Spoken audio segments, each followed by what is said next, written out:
Hello, dear Starshines. Christina here with Rise the Multidimensional Human and the Lightbody Academy. Welcome to today's Lunchtime Chats. We are going to be doing things differently today, so I want to I'll be checking in with you guys to see how these different elements are coming together for you. I'll pause right here and wait for the folks to come on who are going to be joining us today. Welcome, welcome, welcome, everybody. In the meantime, I will pull up the topics for today. Make sure I'm on mute here.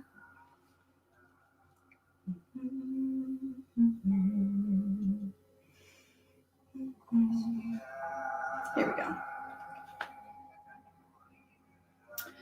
All righty. Welcome, welcome, welcome, everybody. Come on in, come on in.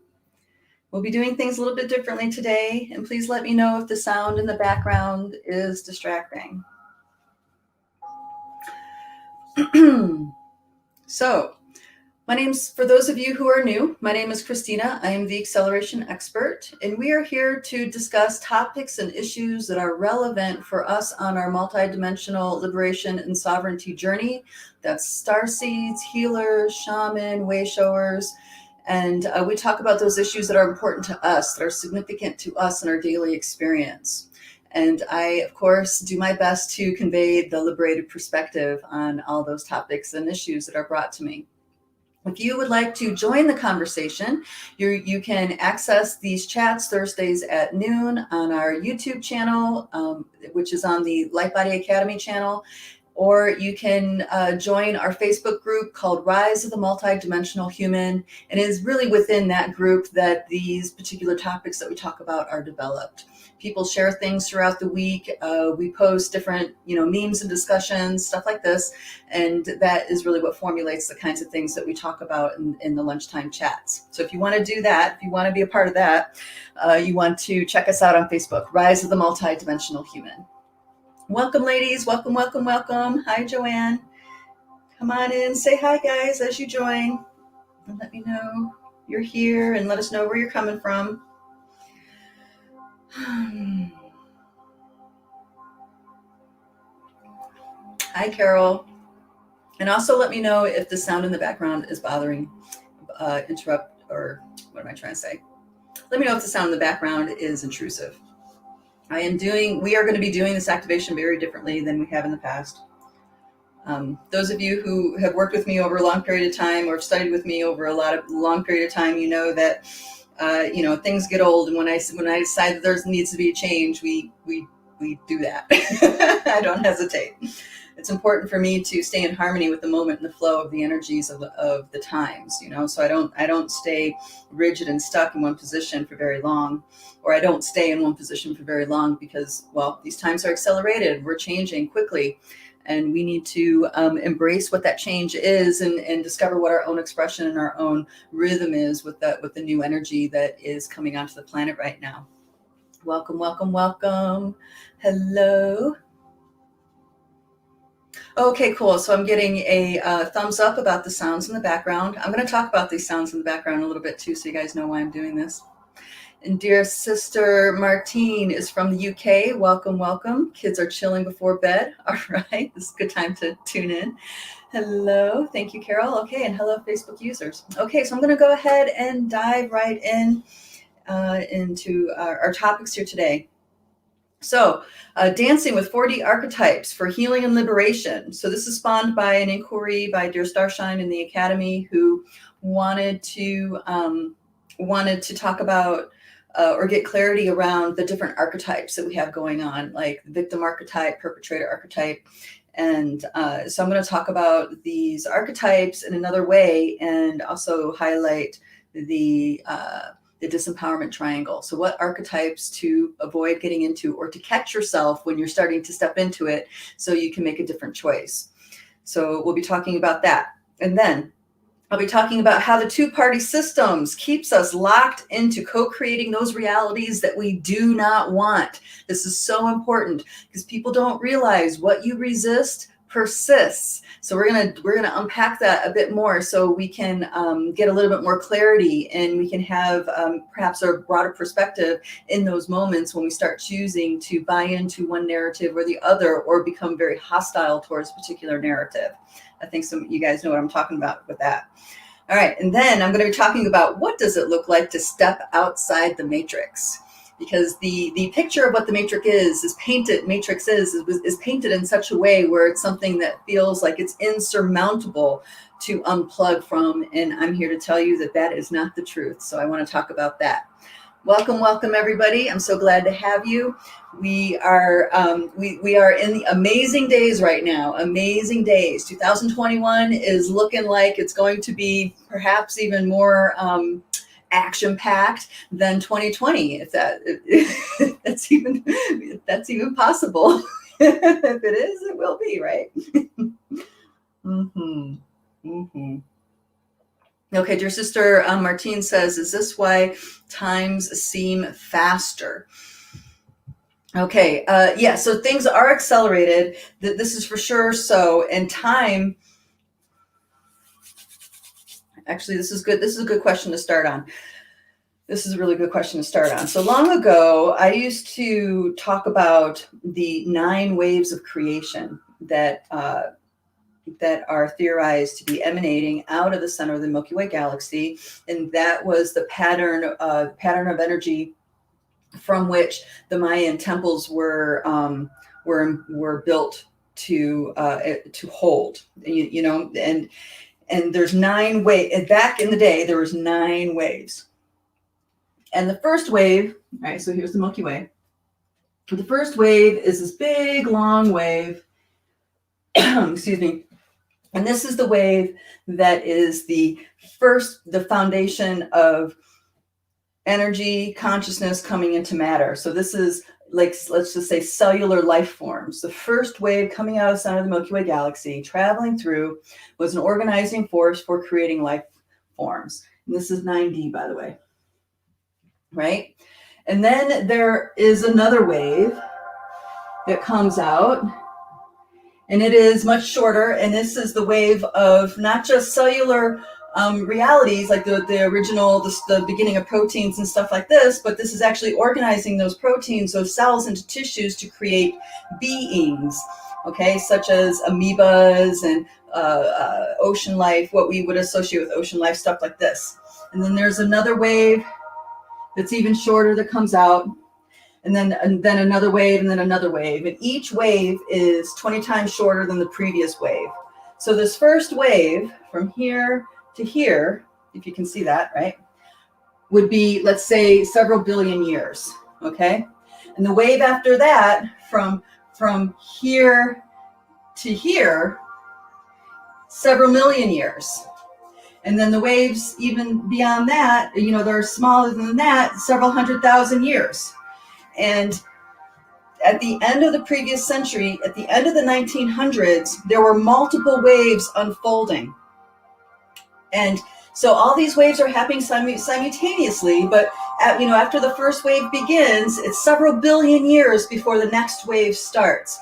And then there's several million years, hundreds of millions of years before the wave after that begins. And then there's even more, several 100,000 years before the wave after that begins. And then several thousand years for this next wave to start.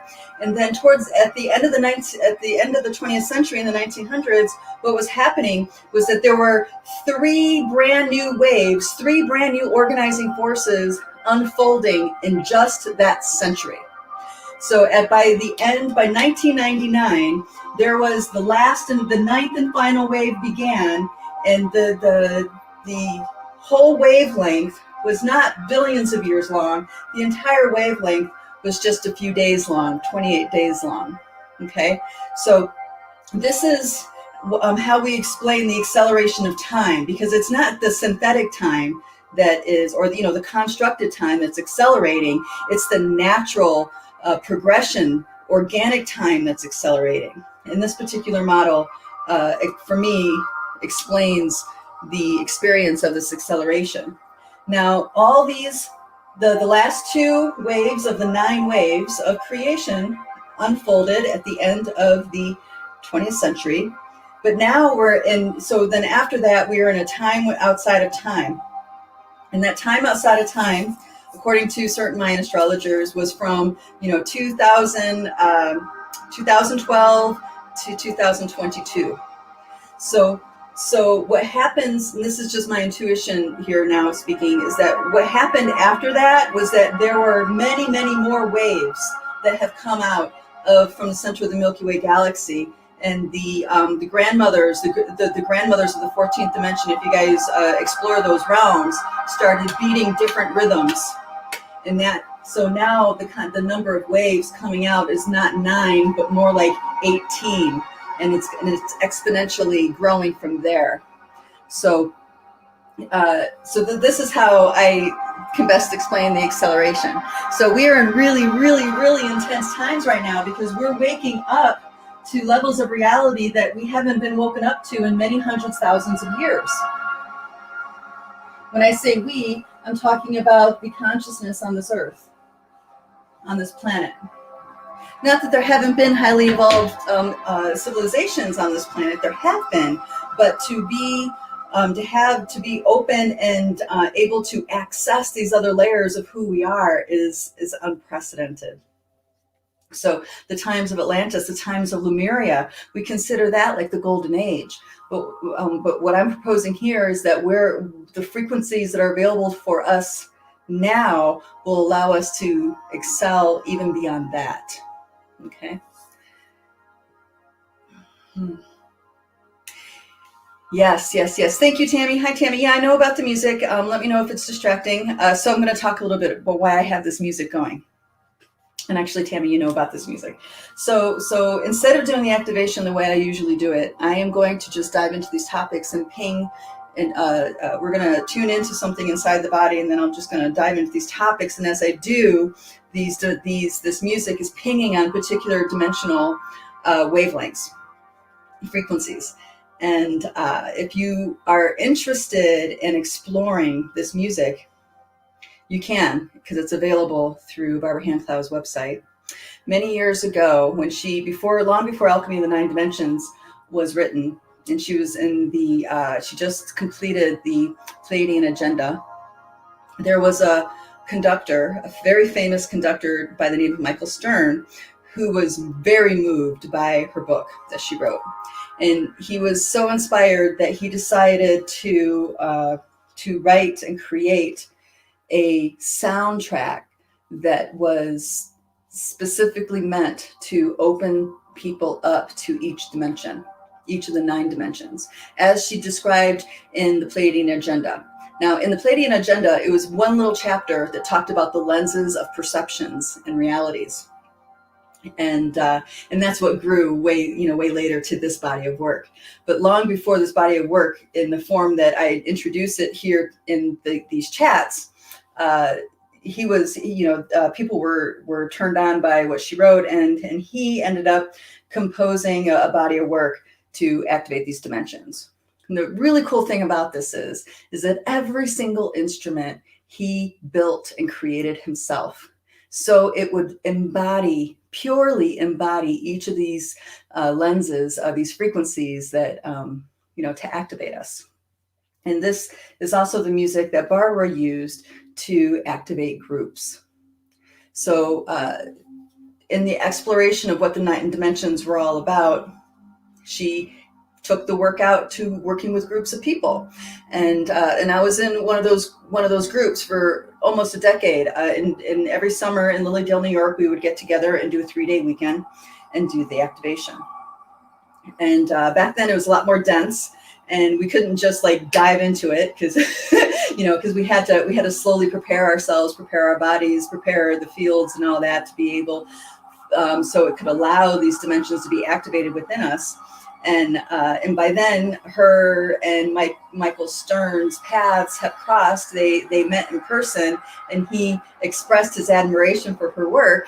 And of course, she was also super thrilled because she when she met him, she had this intuitive sense that he was the reincarnation of Beethoven. So she was absolutely honored that he would do something like that. And then he gifted her the soundtrack, and she used it to do the activations. And I'm doing that today because I'm not going to draw out the chart the way I usually do it. I am going to instead just use the triangle. Well, I'll show you. Just use the second part that I usually draw, and then we'll go from there. And the reason why I activate the dimensions before we go into the topics is because it prepares you energetically to be open to other ideas than what you think you already know, or allows you to go into other realms within yourself, to allow other ideas and perhaps go to places that you haven't gone before in your thoughts and understanding. Okay, it looks like my camera's going blurry. I'm going to pause for a moment. Let's see if it comes back into focus.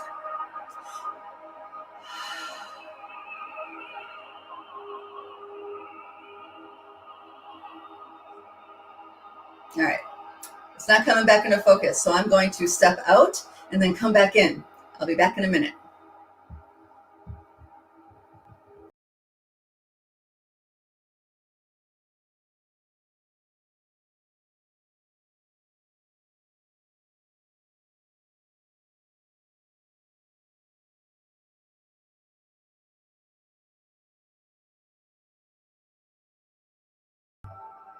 Okay. Here we are. All right. So we'll start off with the archetypes, talking about the archetypes, the disempowerment archetypes, and how to deal with them. How to use these archetypes for alchemy instead of allowing them to remain in the hands of control systems. Okay, here we are. All right. So we'll start with the base three, the foundation of our reality here. So the 1D is the heart and mind of Pachamama, Mother Earth. It is the dream of the Pachamama within which we are all unfolding within. Okay, we are all within that dream unfolding ourselves. We are literally dreaming our world inside of her dream. This is the Pachamama. And this is also where our yes resides, our soul level yes for being here on this planet at this time. It is this lens, this frequency, that yes is here. And that yes is a two-way street. It's not just about you coming and creating within the dream of the Pachamama. Within that yes, inherent in that yes, is also Pachamama's promise to you that she will give you everything you need to begin dreaming and unfolding yourself within her dream. Okay? So this is a two-way street. So just feel into that. You can start pulsing the perineum if you'd like. You can even start breathing energy into the perineum if you'd like to start activating that lens. Oh, I forgot something. Dear Sister Starshine, I'm going to write this down so I remember. I'm going to talk about the locations of the lenses. Someone reposted that, and I forgot to put that on the list until just now. You must have been thinking about it. So the perineum is the location of that lens that we access the frequencies of the mother, that we access, maybe not consciously, but energetically, we can access our yes for being here on this planet, our yes that we made in complete love and trust with the Pachamama, with Mother Earth. So go ahead and pulse that perineum, let yourself settle into that yummy feeling of the earth, of the Pachamama, the one who gives you everything that you need to unfold yourself within this reality.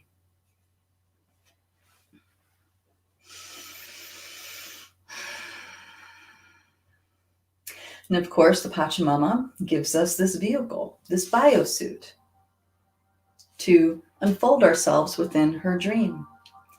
And this biosuit is made up of many nesting dolls of realities.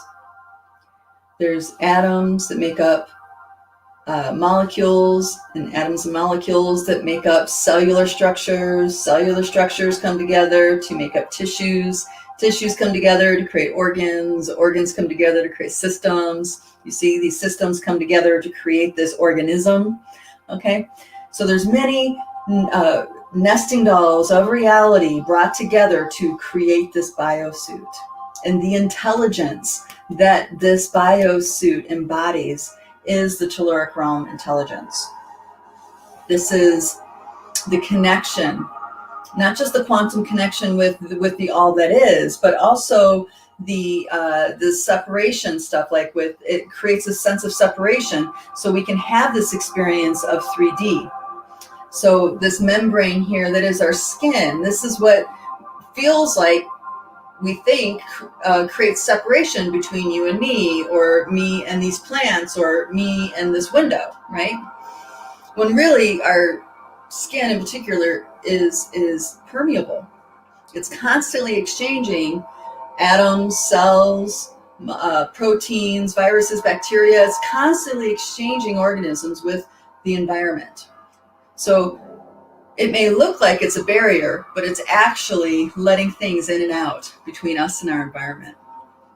So this biosuit creates this 3D experience that we have, but it's built on the consciousness, the foundations of the telluric realm. So the telluric realm is within our body, but it's also everything under the crust of the earth, going all the way down to the crystal core of the planet. And this earth, this realm that is under the earth is also many nesting dolls of reality brought together. There's many universes within universes inside of this telluric realm. And so you have underworlds, you have crystal cities, you have underground volcanoes, you have underground rivers and oceans. There's a whole plethora of life that is in existence underneath the core, underneath the crust of the earth. And then you have the crust, which is the crust of the earth is equal to our skin, okay? And the crust of the earth is the plane that gives us this experience of space, 3D. And then you have this stuff up here. This is where you start getting into unseen realms. And the unseen realms, this is the other also expressed in our biosuit. This is our subtle bodies. This is our emotional body, our mental field, our electromagnetic field. All right, it's stuff that has it's stuff that absolutely impacts our reality, but yet it cannot be seen with the eye. You can feel it. You can have a thought. You can sense it, but you can't actually see it. It's not a 3D manifestation that your eyes can process. It's not a something that can rub up against your skin and you can have a tactile data set for it. Okay, these are subtle, unseen energies that are part of our everyday life reality. And this 4D field is where those archetypes live. And then getting filtered through this field is the data of the 5D, the data of the Akashic, the blueprint, the Lightbody blueprint, 6D, the stellar networks, the galactic highways of light, the frequencies of our reality. Some people call it even the angelics. This also gets filtered through. And then you have 8D, which is the oneness, the all that is consciousness, the I am presence, what many people might refer to as God, also gets filtered through. And then you have the 9D, which is the center of the Milky Way galaxy, also referred to in our mythology as the mother of God. Okay. These two are unseen realities that are informing our here and now reality. Our here and now moment is the center nesting doll of all these realities coming together and culminating in our moment. So the constructs of the Akasha, of the soul's journey, inform our here and now experience. The blueprint of how we are going to unfold ourselves within the Milky Way, on this planet, and so forth, okay, is the light body energy is here. And then we have and that is influencing our here and now because it has the map of all that we are to experience in our unfoldment. How we live, how we love, how we die, how we get sick, all that stuff. And then you have the reality of frequency, of pure wavelength, the 7D. That's getting filtered. That's contributing to the creation of our reality here and now. And then you have, and this is, I'm sorry, let me back up for a second. This is also where you get a lot of channelers. A lot of people channel, like, a lot of people channel the like Andromedans and Arcturians and stuff like this. This is all in the frequency wavelength, on the frequency spectrum. And then you have the all that is. This is where those channelings of the Galactic Federation, stuff like this, start coming in. And the all that is that. It is the isness that is within everything. And then we have stories within our 4D field through our belief systems and stuff like this that connect us to the all that is. This is why our relationship with God has been hijacked, because there's all these conditionality stories in our 4D field that tell us what our relationship to God is. You know, that we were created by God, and that if we don't do what God says, we're a sinner, and God sits and judges us. You see what I mean? It's like there's all these stories in this 4D field that define what our relationship, our personal relationship, is with that all that is God. And then we have the 9D, which is the center of the Milky Way galaxy. And just like when I started this talk with those wavelengths of creation, that's what this is. And of course, we have this in our 4D constructs as well, and that is the mythology, the story of the Mother of God. That there is something that precedes the consciousness, that precedes the oneness consciousness. Okay. All right. So archetypes. So we have archetypes within this 4D field because we have belief systems, we have thought forms, there's emotional waves, there's energies that people do, there's thoughts and attitudes that people have, and all of these experiences are embodied by archetypes. For example, a really common one, especially those who are healers and stuff like this, is the idea, the archetype of the hero's journey, right? We'll just call that the hero's tale. The hero's tale. Okay. So the hero's tale is the journey of the wounded healer, right? I didn't write that with proper spacing. Let me get back to that. Hero's tale. Okay. So what this is no matter what kind of healer you are, no matter what kind of person you are, you have some kind of, you have characteristics in common with this archetype. And it's through this archetype you can connect with others in their particular hero's journey tale, okay? Like the wounded healer. And the sacred warrior, stuff like this. These archetypes embody a narrative of experiences, of thoughts, of feelings, of interactions that are common among everybody that are on that kind of journey. It doesn't matter what kind of culture you're from. It doesn't matter what race you are. It doesn't matter. It's not influenced at all by cultural narratives or religious narratives, okay? It is a living, breathing force that is within this 4D field that we all are connected to and share in some way. If you guys ever explore the tarot has something called the major arcana. Those are all archetypes. That's where you have the Hierophant and the Priestess and the Chariot and Justice and Death, the Lovers, the Devil. All these are archetypes that all humans can relate to, being in their human experience. So we're going to talk about the archetypes of victimhood, perpetrator, and savior. And these particular archetypes, I'm going to move this over a little bit. Okay. These particular archetypes are what I call part of the disempowerment triangle.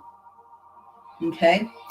This disempowerment triangle what happens is when you start stepping into the energy of any of the archetypes within this triangle, you are actively contributing to your own disempowerment and or the disempowerment of others.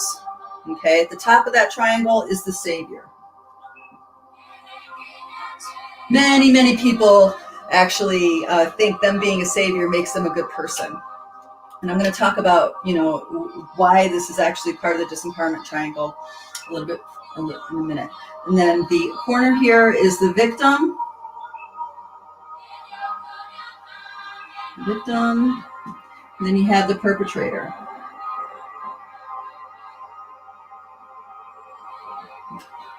Okay. I know I write in cursive. That's just my habit. Okay. So savior, victim, perpetrator.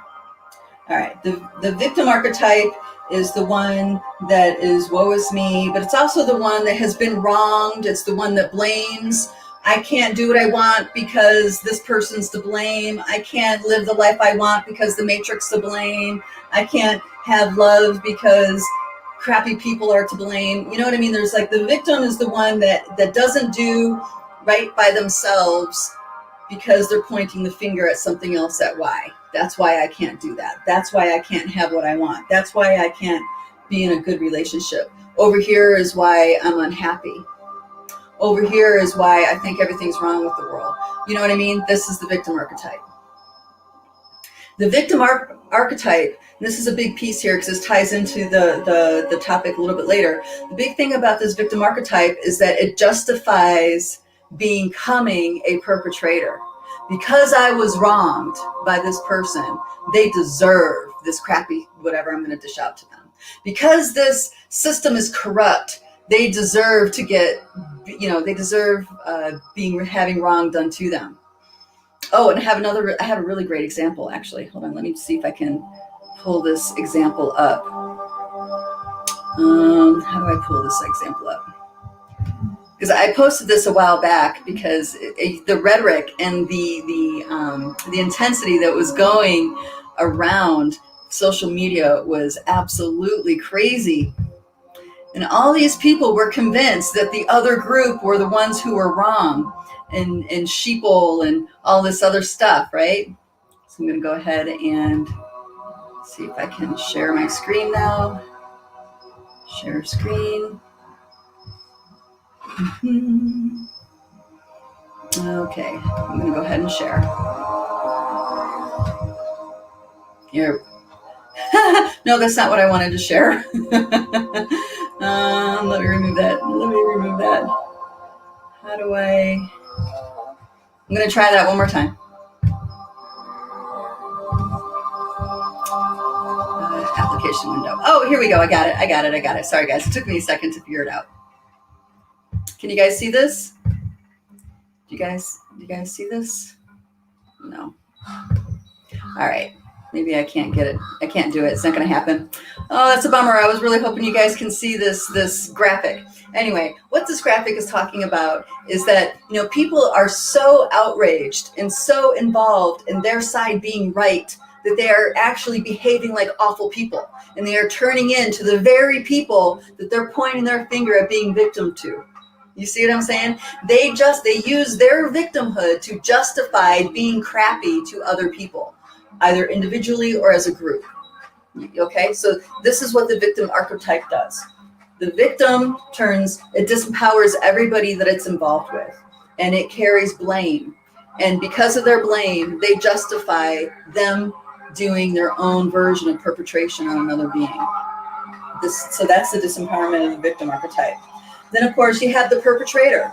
And there's lots of times people become perpetrators not because they are trying to perpetrate, but because the victim is turning them in, the one who's playing the victim is turning them into the perpetrator. Because they can't show up and do the things that they want to do for themselves, they turn these other people into perpetrators. This person's wrong, that person did this, these people do that, blah, blah, blah, blah, blah. Okay?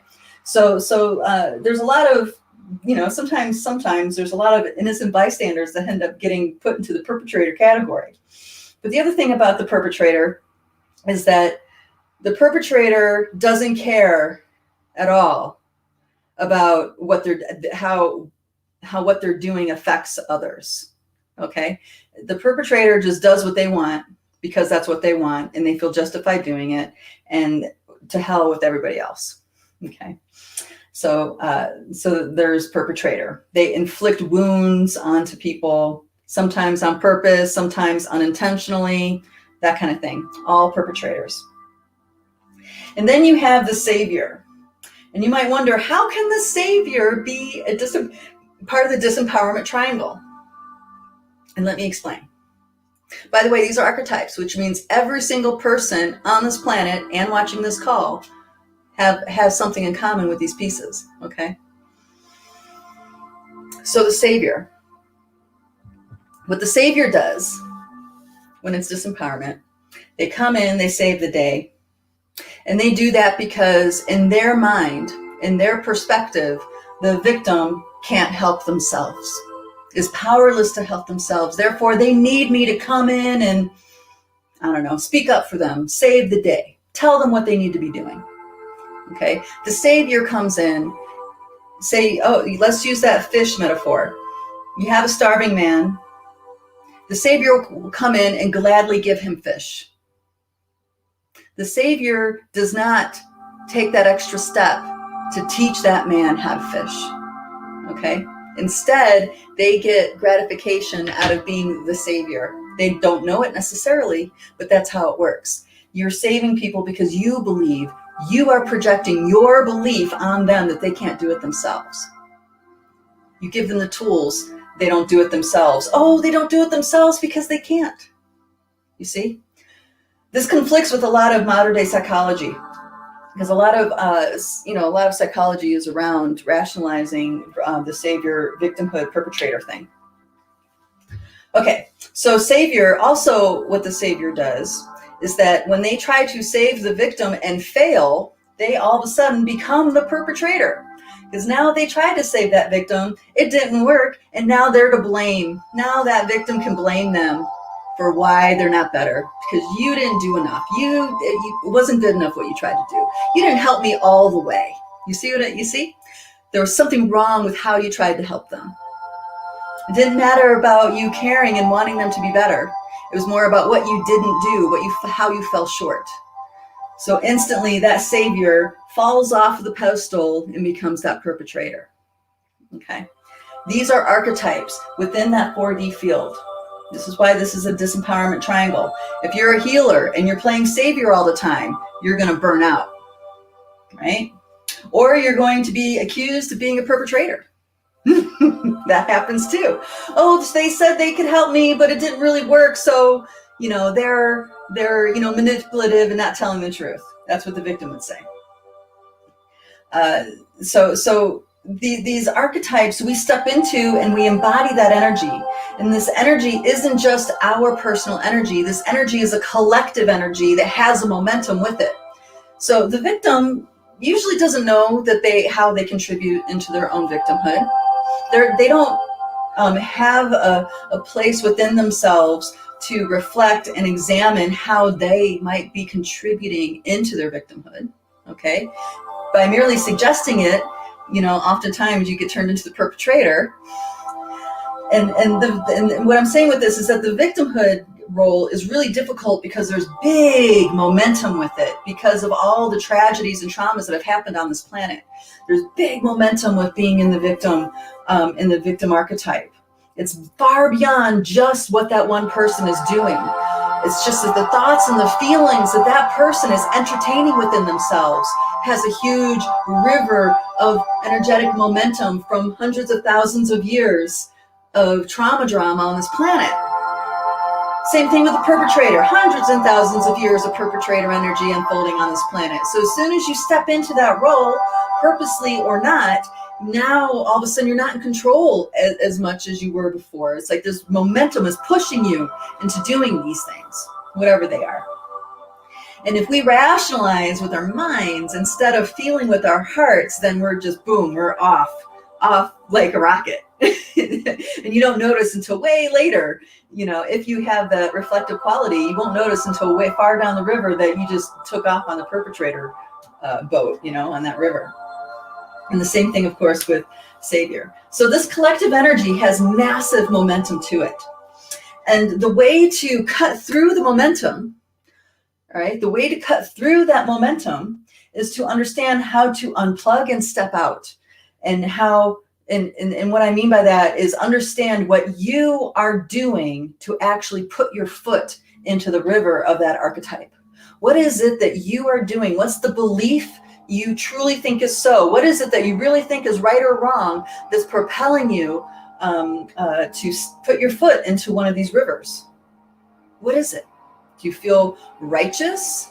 Do you feel, like you have to speak up and tell the truth to the world that doesn't want to hear it? Are you compelled in some way? You cannot do this. So, it's fine. Being compelled is fine. It's just, clear that lens up so you understand the river you're about to jump into. And that it can sweep you away if you're not paying attention. And if you're not owning your thoughts and your feelings. So that's the first thing. And that's the first thing to not getting caught up. The thing after that is to let go of the idea that there is a right and a wrong to a particular scenario. Okay, if you are absolutely convinced you're right and there's nothing else other than what you think is, right? You are trapped, you got trapped in the polarity field. The secret to stepping out, and this is really difficult for people, and I understand because, especially now, because things are super charged. The art of stepping out of this polarity field is being able to truly perceive and accept the possible reality of the exact opposite of what you believe. Okay? Yep. That's tough, isn't it? But keep in mind that these archetypes and all of the pollution and control systems within this 4D field, they are purposely set up to disempower you. So you have all of this momentum in these fields that have been going for a long time. And so it's far beyond just you that you're working with. So as soon as you become supercharged about being right, now you have this river of momentum of righteousness to step into, which you will if you really believe what you're doing is right. Okay? So, and it's important to, to really accept that as being the manipulation game that you're playing with. So a lot of people with what's going on, people are feeling helpless. They're feeling powerless. They're feeling hopeless in a lot of ways because they have no idea how to address the crazy stuff going on right now. Okay, and I know it's a big one. Hold on, let me finish, and then I'll come to that. Shoot, I totally lost my train on that. Hold on, I'm getting back on the train. Okay. So when you know you are right, when you really feel that you are right, okay, and you're taking it to a group of people that maybe don't agree or resonate or whatever, okay, you are now taking your righteousness and you're going into conflict. That's the game, okay? So that helplessness, that hopelessness, that is to bait you to go onto the playing field of disempowerment and do the game, contribute to the game. But really, you can usurp that entire playing field of disempowerment by addressing what's going on these other levels of your existence. So the first thing is, when you're absolutely convinced that you are right, absolutely right without a question, without a shadow of the doubt, can you let go of that feeling of being right and entertain the exact opposite as being possible? Can you do that? If not, you are stepping into the perpetrator archetype, which is going to further compound the energy. Okay? Now, there's a difference between what you think is right and what is real in your heart. What is real in your heart is a different story. What's real in your heart is now you're stepping past the polarity game. It's right, then you're going into more of the Akasha and these other levels, okay? And what is right in your heart, you don't need to preach to the world. Instead, it informs your actions and your choices of the here and now, okay? So this world is getting shook up like a snow globe. And as soon as everything starts to settle and it's almost quiet, it gets shook up again. Then it gets set down. And maybe we feel like, oh, there's going to be a breath, there's going to be a break. Oh, no, it gets shook up again. Okay. We are so involved with the shakeup that we are investing our fear, our intentions, our energy, attention, not intention, our attention, our energy into the chaos of the shakeup, not recognizing there's an aspect of us that actually has our hand on that snow globe, shaking it up. Once you can get in touch with that aspect of you that actually is part of the one doing the shaking up on the outer nesting doll, then that drama of being inside the globe isn't so intense anymore. It doesn't propagate feelings of hopelessness and helplessness anymore, because you see on another level that this is going somewhere. There's a purpose to this. Okay. So, all right, I'll pause there and I'm going to check in because there was a really high charge with someone's comment. So I'm going to go and check out what's going on here. All right. Working with archetypes and shadow work can be so powerful. This is dear sister Joanne, including the positive, selling one short, and the saboteur, and the child. And the child who needs to become sovereign. Exciting transformation opportunities. Yes. Hi, Tony. Much love, darling. Thank you. Love you too, sweetie. And then it says, Facebook user. I don't have your name. It just says Facebook user. If you want me to see your name, you need to go to the top of this stream and click on that StreamYard button to give me permission. But it says, did you say, Christina, accept the exact opposite of what you believe? Okay, so so let me split the hair. Can you entertain the possibility that the exact opposite of what you believe is so? That's what I mean. Can you entertain the thought? If you can't, what it looks like if you can't is that you can't listen to an opposing view. You are so involved in reaction, you're not hearing what's being said. The charge of your emotions and thoughts are so loud that you're not actually perceiving what's right in front of you. You're just seeing and perceiving the loudness of your emotions and your thoughts. Okay. So the reason why I'm saying that to do this, can you enter, is that first you need to educate yourself on what the opposite is. And can you be still enough inside your body, mentally, emotionally, to allow that perception to arise? Now, that perception that's opposite of yours, can you allow it to arise so you can actually look at it? Look at it this way, look at it that way, okay? I'm not saying just because you're looking at it, you're acknowledging that it's totally true. I'm not saying that at all. I'm saying, can you allow yourself to look at it without the big emotional mental charge? Okay, that's how you free yourself out of the traps in this 4D field. That's the exercise. Hopefully that makes it a little bit clearer. All right, dear sister Joanne again says, oh, wait a minute, sorry, I skipped Facebook user. Thank you for the explanation. That resonates. Okay, cool. All right, then Joanne says, if one is right about the answer being to remain open to seeing and shifting, one needs to be with being closed. This is what I am realizing.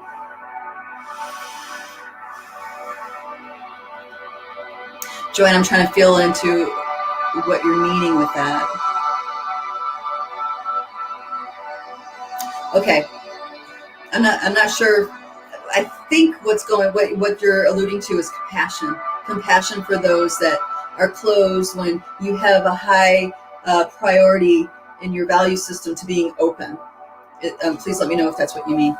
All right, dear sister Spiritbound Neo says, people for communism equal they want what is best for themselves and the world around them. People for capitalism, they want what is best for themselves and the world around them. Okay. Okay, that's an interesting thing. So, but do know that these structures of government are also false constructs.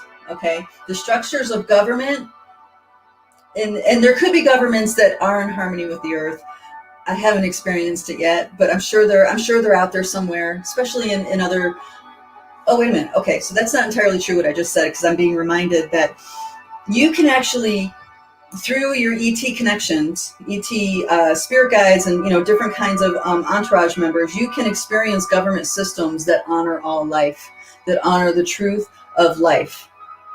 A while back, we did an activation around bringing in sacred rain, and sacred rain as in government. Okay, and what happened was there were different beings from our entourages came forward and shared with us the vibration of their governing bodies. Okay, so beings from the star system Sirius came in, different planets of Sirius. They shared with us the vibration of their community structures, and then beings from the Pleiades came in and shared theirs, Nocturus, and shared it. So each of them came in and shared the vibration, the feeling of what their particular social structure looks like in the governing bodies, and we opened ourselves up and allowed ourselves to resonate with each of those energies. And that is how we contribute into bringing in that next level, the whole next level of organization. What we have now is based in Greek and Roman and ancient constructs of power over dynamics. And I mean, really, the government that was so in Rome and Greece is completely different than the government that was so during Lemuria, the glory days of Lemuria and the golden days of Atlantis. Okay, structures completely different.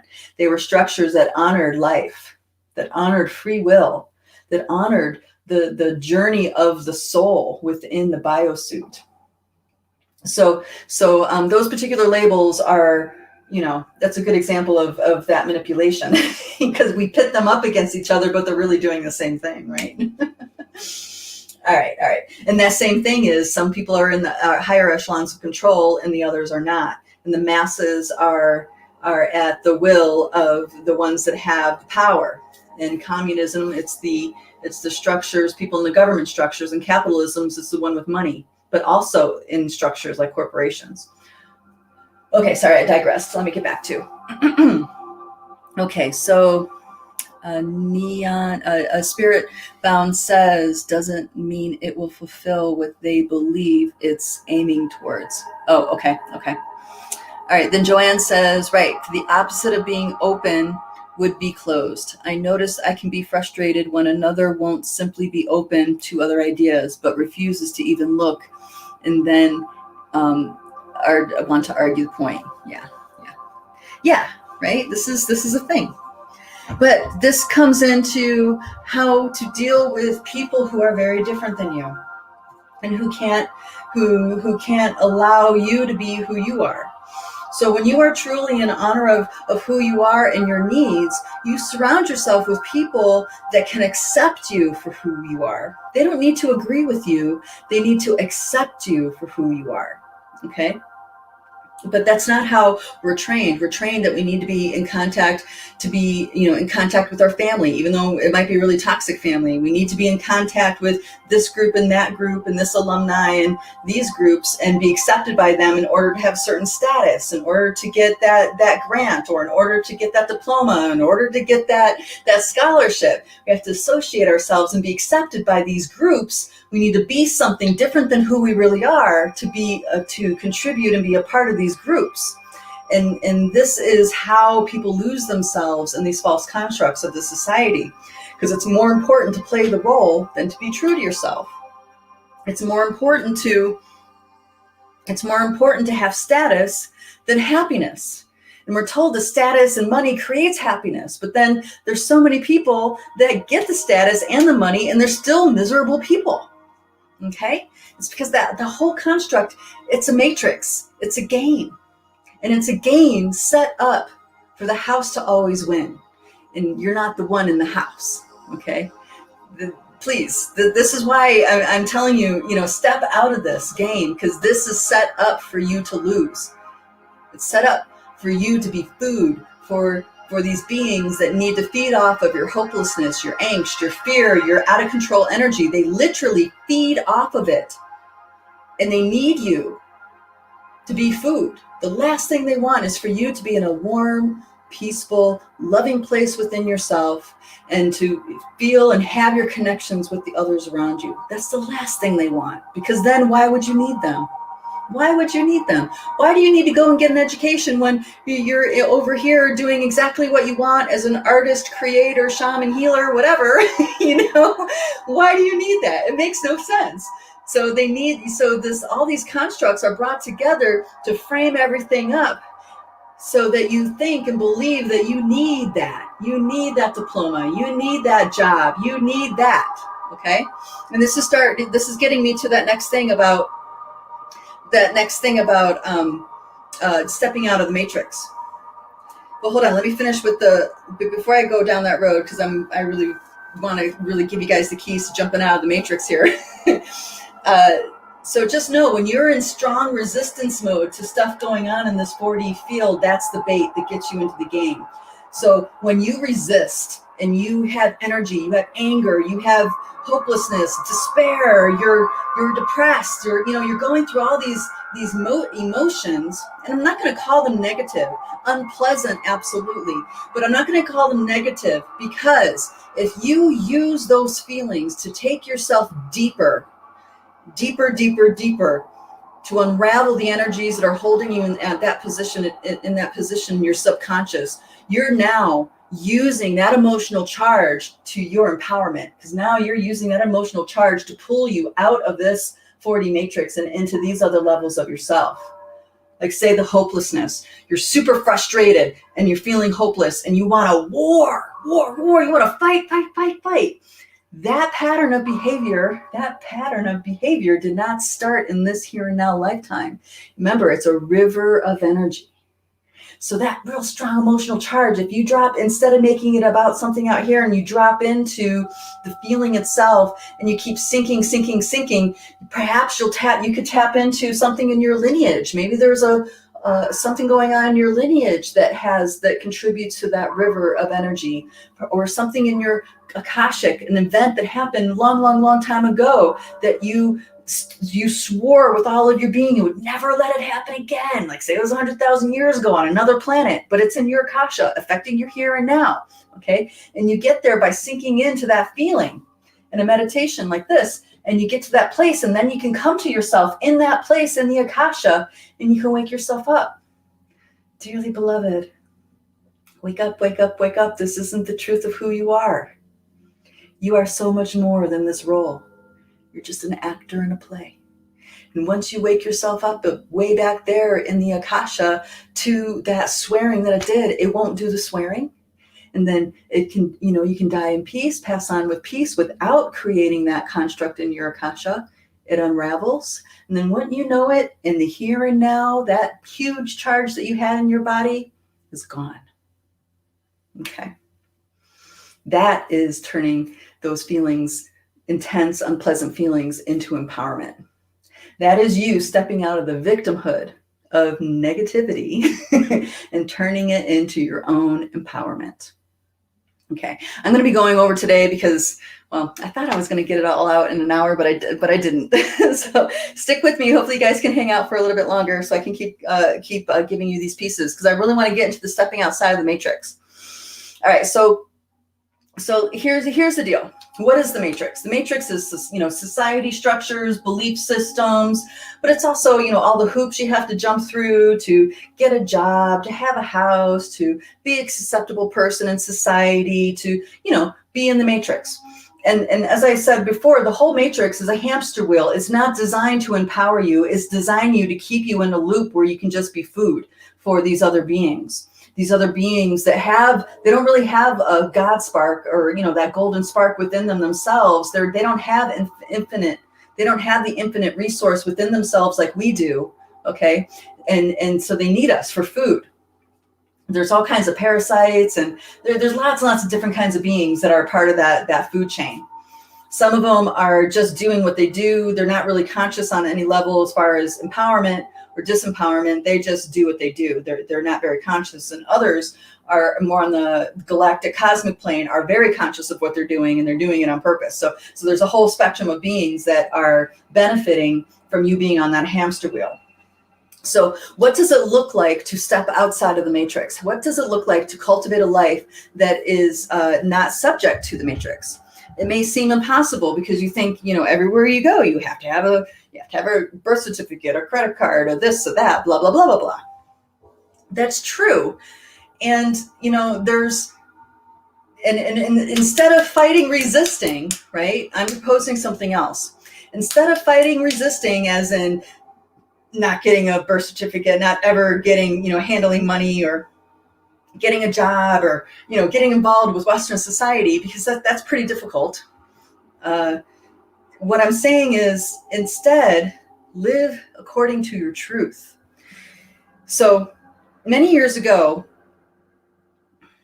I've never been able to be normal. I tried, it didn't work.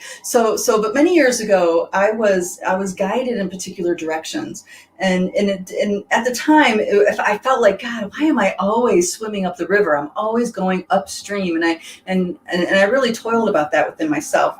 But where I'm at now, looking back at what that was that I was letting go of my attachments to certain ideas about the roles I play in this world. Okay, so in 2010, I'm a body worker from Ohio, and I moved to Boulder, Colorado, which is one of the most saturated markets for body workers on the planet. If you live in Boulder, you know what I mean. It's like one of those things where, you throw a stone, and this is the common joke in Boulder. You throw a stone, and you're going to hit 10 massage therapists with PhDs, And I got here, and they treat body workers terribly. The employers treat body workers terribly, and the average burnout for a body worker is within 2 to 5 years of starting beginning of their career. And it's because the way the whole system is set up, it wasn't honoring of people. So no matter where I tried to work, it just wasn't working out. And finally, I just got a name came to me in the dream, Lightbody, right? Came to me in a dream. And I'm like, I'm going to start my own thing, because I don't want to deal with this anymore. And as soon as I made that decision with all of my being, all the right people came into my life to help me make that be possible. Okay, they did. They just came into my life. There's this one woman, anytime we sat down and had a discussion about something, it was like the Midas touch. It would like instantly manifest. It was so easy. And she partnered with me for a while, and, everything kept coming along, and it was a success. But then I reach a point in time where it's time for me to move on from running a center and doing my own thing like that. And I was in resistance mode, but then the perfect people came along into my life to help catalyze me getting out of having the center. And of course, what was the next phase of me selling the center getting out of that whole thing and doing my next level of work? It was online. My intuition said I needed to start something online, work with people remotely, and everything that I needed to do that started coming onto my path. And here it is, it happened, right? Not without hard work and all that stuff, but what I'm saying is that I was listening to my guidance inside, and even though it was against everything that was exampled on the outside and all of that, it was exactly the right step I needed to do for something that was coming into the future. Because really what my soul was guiding me towards was how to step out of the matrix, how to stop sacrificing my soul's truth to fit in to the box. Okay, so if you want to step out of the matrix, you really got to know your truth and be committed to living what that truth is. So if you're going to work to a job that you feel like you sold your soul to, get out of it. Right? If you are in a relationship that's not true to you, get out of it. There's a term in the gay and lesbian community called beards, right? You guys familiar with this? And that is a person of homosexual persuasion will have a fake girlfriend or boyfriend so they can pretend to be normal when they really have this other life. Okay, that's them creating something to engage with the matrix while they do what they really actually want to do. So So this idea of having to satiate the social commands, demands, all this stuff is something that we lose a lot of energy to, and we will follow the pressures of society very often instead of going against the grain and doing what's true for us. But when we're doing things that are true for us, the right people come along to help us manifest those circumstances. The right people come along who really do accept us for who we are. That doesn't matter if we agree or disagree on whatever, they will just accept us and believe in us, So the idea of getting out of the matrix is stop doing things that are against your soul. Things that are against your soul. Stop doing it. Commit to yourself. Say to yourself, I, from now on, am only going to do the things that really feel right here. Okay. Not right logically, but right here. Okay. I created a bodywork center for chronic pain and energy medicine where everybody told me it was impossible because, number one, I was a massage therapist, not with a PhD. Right? I didn't have any of the qualifications. I've never ran a business before in my life. All the strikes were against me, but yet it happened. I made it work. And if I did it, you can do it too, without a doubt, because that's why you're here. Your yes with the Pachamama is between you and her. You unfolding your dream has nothing to do with what this says you have to do. You unfolding your dream has to do with this, why your soul chose to be here in the first place. Okay. And the Pachamama already said yes, already agreed to give you everything you need to unfold yourself within her dream. Okay. I hope this makes sense what I'm saying here. All right, dear, let's see, let me check in. Joanne says, yes, in agreement, but open to be inclusive. Yes. Soul Schooling Group says, I have not been amongst such people. It does have a lonely layer when you are standing in your own power and truth. Yes, and Spirit Bound Neo's giving the thumbs up, and then also saying, what if my heart's saying, get completely out? Okay, I'll address that. And then another Facebook user says, in order to do something extraordinary, you must first expect it of, sorry, I'm messing up your quote. In order to do something extraordinary, you must first expect it of yourself. Well said. Very good. All right. So let's go back to Neobound, what they're saying. So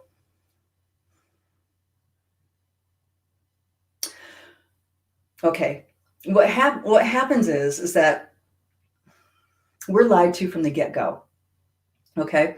And when we're in our womb, when we're in the mother's womb, we are bringing in all that thoughts and feelings that mom is having while we're in the womb. So all of her belief systems and conditions and trauma dramas and all that stuff, we are absorbing as if it's us. Okay. So by the time we're born, we're primed and ready for the programming. And what I want to say is that most humans, especially in the Western world, don't really know who they are. They think that they are the face that they see in the mirror. So when you meet the world with the stories of who you are, right? When you meet someone and you tell them about you tell them stories. Oh, I'm a psychiatrist and I do this and I specialize in that and I have a family of 4 and I love to ski. That's all the face in the mirror stuff. That is your personality mind connecting and meeting with them and their personality and mind.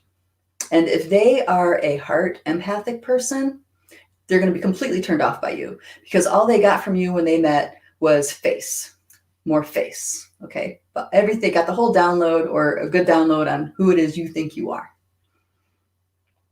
And this is the trap that a lot of people get in because this is why a lot of people are powerless and can't manifest the life they want. Okay. It's because they truly believe they are who they think they are. Okay. Now,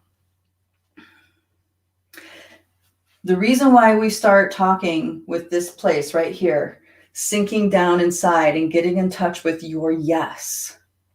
Because the frequency of that is very, very different than the story we get in our reflection of this outside world.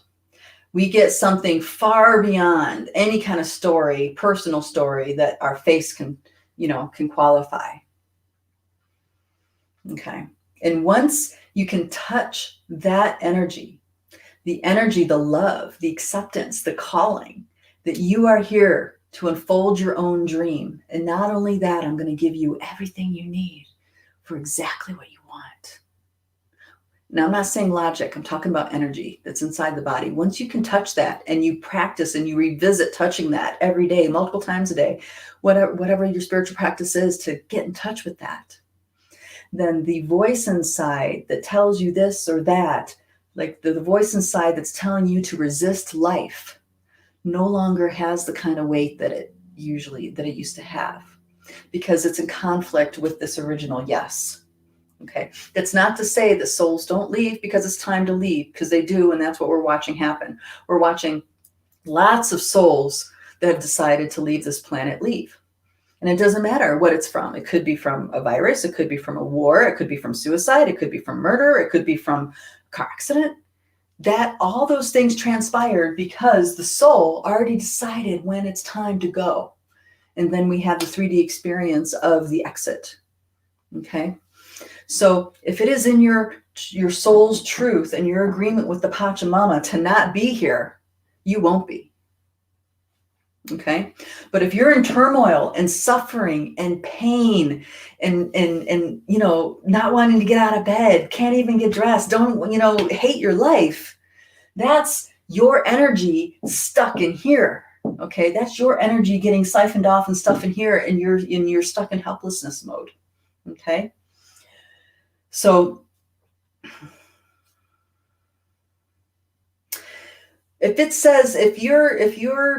your soul being says to get out and you say yes to that, then the exact circumstances, the people to help facilitate you exiting the matrix and living true to yourself will start presenting. And then you can start gravitating in that direction. But on an ego personality level, what needs to happen is that your personality acquiesces and promises on a soul level, to your soul, that you will now no longer make choices that are against your being, that are against your truth. If you do that on an ego personality level and you're sticking with it, like it's truly a resolve within your being, then now you've opened the door and other energies can come in and Pachamama can fulfill her promise to you. Really what happens is that people are conditioned to resist life, and that victimhood thing is so woven in, they can't receive any of the gifts that the mother's trying to give, the Pachamama's trying to give her, give to you.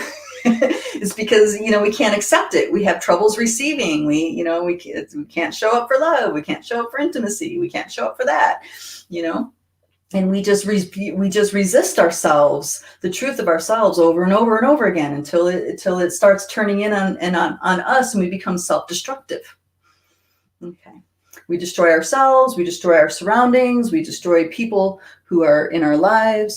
Stuff like that starts to happen, and this is why people are really toxic right now, because they are quite literally imploding on themselves with their belief systems and their righteousness.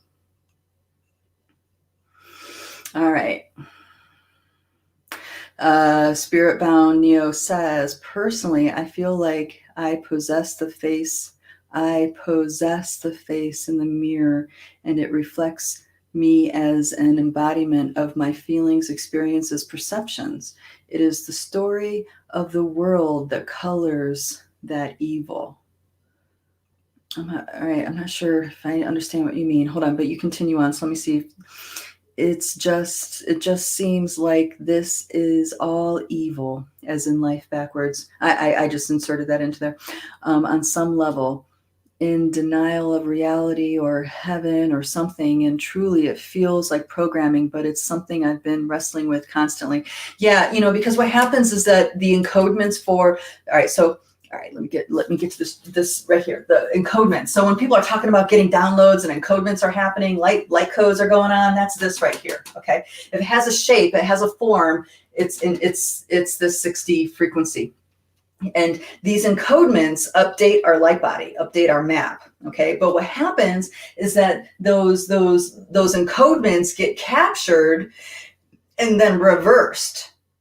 And then we get to, then we start experiencing them in their reversal. Okay.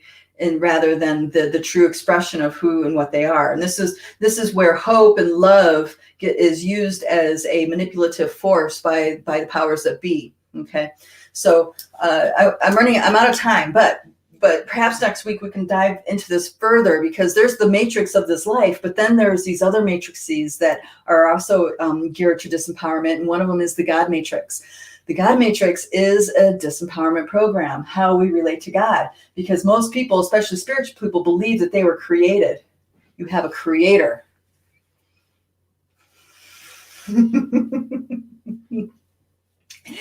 But if you really sit down and settle into that idea,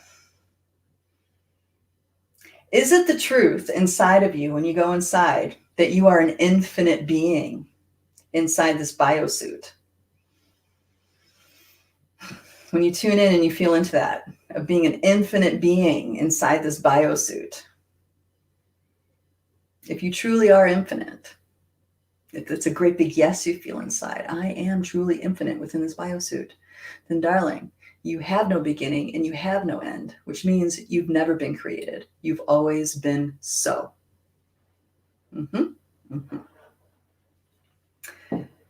God matrix poison. So even on these other spiritual levels, we're trained to give our power away, not and we're attributing miracles and the power of love and all this stuff to a creator, when really it's us. The power of the human spirit is amazing, but yet most people attribute it to God, the perception of God, right? Or goddess. So the rabbit hole goes very deep into these manipulation things. And I'm not trying to scare anybody or freak anybody out. And if what I'm saying doesn't resonate, that's totally fine. That's totally fine. I thank you for the opportunity for me to say my piece on it. Because we're growing out of these old paradigm ways that have been so for many hundred thousands of years. And that means that everything about those nesting dolls that are creating our reality, we're discovering an entirely different relationship with than we have before. So, and in that we have, with these perceptions and relationships changing, who we truly are and what we can truly create in this world also shifts and changes. The kind of dream that we're walking within changes. Okay. All right, darlings, I'm going to have to go now. Thank you so much. Thank you so much for joining us in the chats today. Hopefully I was able to thoroughly go through these topics and give you guys the liberated perspective on these issues that we're dealing with today. If you are interested in working more deeply with stepping out of the matrix and working on who you really are as an infant being in a biosuit and truly living that, we check out the programs that we have at the Lightbody Academy. We start off with working with Dreamtime, and then we just keep going from there. So the baseline is working with Dreamtime, and that's called the Dreamtime Healing Project. And then we have something called the Healer Acceleration Lab. And then beyond that is a deep dive project. So we have ways to really deep dive and go into things and unravel the blind spots and unravel all these conditions and traps that we have energy stuck in, and reclaim ourselves so we can truly live the life we want and be the way we truly are meant to be, which is a sovereign, liberated being, child of the universe and of the Pachamama. That's the truth of who we are. We're here to live the life of our dreams, not to be trapped in the collective nightmare. Thank you all for listening. We shall catch you next time. Mwah, mwah. Whoops, I usually use two hands. Mwah, mwah. Bye.